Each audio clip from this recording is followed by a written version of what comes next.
New video, right on. Get my ideas going here. Okay. 10 seconds later. This is not going too good.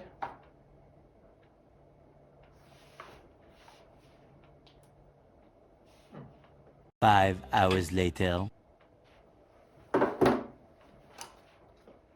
Okay, back to the video. 2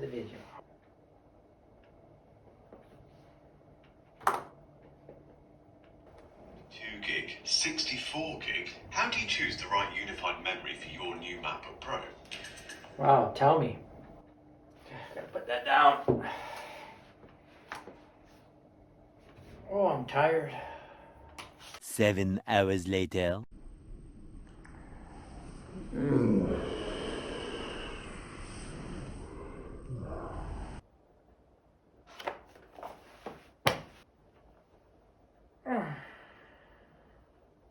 24 hours later.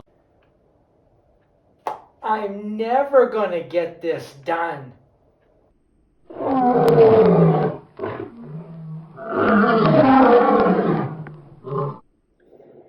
You start something, but you can't finish. You begin something, but only when you're really forced that you finish it. These could be signs of procrastination. In this video, I'm going to share with you some background about procrastination and some tips and some strategies on how to beat it.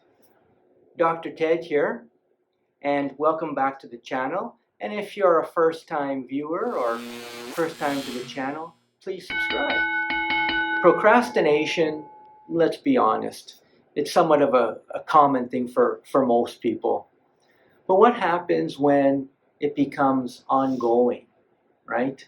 And it becomes an issue in your life where you're not achieving your goals, you're feeling frustrated, angry that life could be more, life could be greater, but you just can't get going, you just can't finish. And that can also lead to problems at work where you're not meeting deadlines, or at school, or in your personal life when that you're not doing all you can and your partner is upset with you. So these are big things, and they can be the result of your mind playing tricks on you, convincing you that procrastination is okay.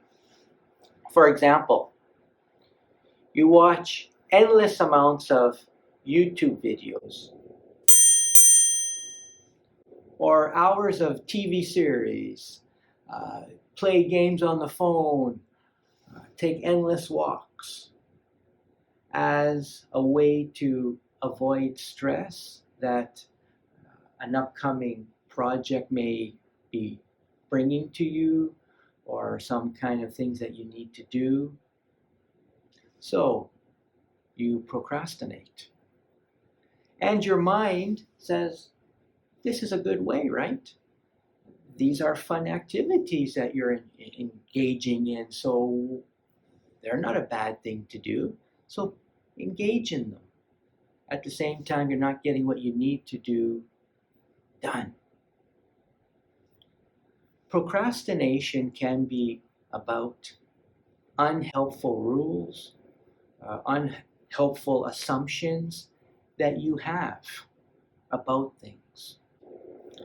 For example, I'm feeling stressed or depressed, so I'm not going to do things. I'm just going to put things off because I'm not really having the best of days, and I need it to be clearly laid out. What exactly am I needing to do? Oh, and if it's not like that, I'm just not going to do it. It needs to be my way. I don't take orders. It needs to be my way. If it's not my way, it needs to be perfect. Oh, it's not going to be a perfect thing. I can already see that right now, so why bother? Life is about being happy, about having fun, right? That activity might not be the most happy thing, the most fun thing. So these are just a few things that I've laid out. Of course, there's many more, but it's just for you to kind of think about these thinking strategies that you have about certain things. We need to create a more of a balanced mindset, a realistic mindset that life is full of challenges. Let's be honest. Life is not easy. So how do we deal with that? We need to be able to tolerate things, right? Because things will not go our way. So we need to look at these thinking ideas that we have, these rules and assumptions. My first set of strategies to deal with these mindsets and assumptions, rules, is to ask yourself, what happens if I don't do it? I don't accomplish what I need to do. What happens if I do accomplish what I need to do? How will that feel? What are the long-term consequences of not doing things, not achieving things? These assumptions that I have in my head about, for example, things need to be my way, is that realistic? Is that doable? So these are a few things that you can ask yourself to really kind of set aside some time to really question these ideas that you have behind some of the actions that you do related to procrastination. My second set of strategies deal more on a practical level. Number one, the 5-minute rule. So doing something for 5 minutes and then I've accomplished this. So adding on another 5 minutes, correct? And then more and more time, and then building up to a bigger time frame, of course.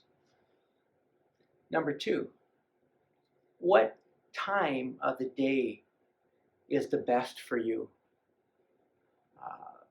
I, for example, am a morning person, so I can accomplish quite a bit in the morning. That works for me well. What time of day works for you well? Morning, afternoon, evening. So just trying to find out when your energy is the highest to take on those challenging tasks. Environments, number three. Do you work better in a coffee shop doing things, maybe writing your book that you've been putting off? What environments that you work well in, and trying to find that out and kind of thinking to yourself, oh yeah, I remember when I was in that coffee shop and I was doing all these different things and it really helped me. Number four, using reminders. Putting up some little sticky notes around the house, on your fridge, just to kind of give you that reminder of what you need to do. Number five, visualization. Seeing yourself accomplish those goals, right? Seeing yourself being successful. Very, very powerful.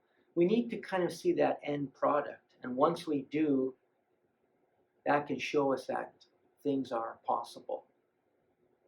So think about that. Next one, number 6. Refocusing. Let's not be naive here. Things get challenging, right? Doing things, trying to do something that you don't want to do or normally do. So maybe taking a time out just to kind of do some breathing. Breathe in, bring out. These kind of activities can kind of take your thinking a little bit away, focus on the body to kind of give you a little bit of a refresher, and then going back right into the activity, of course.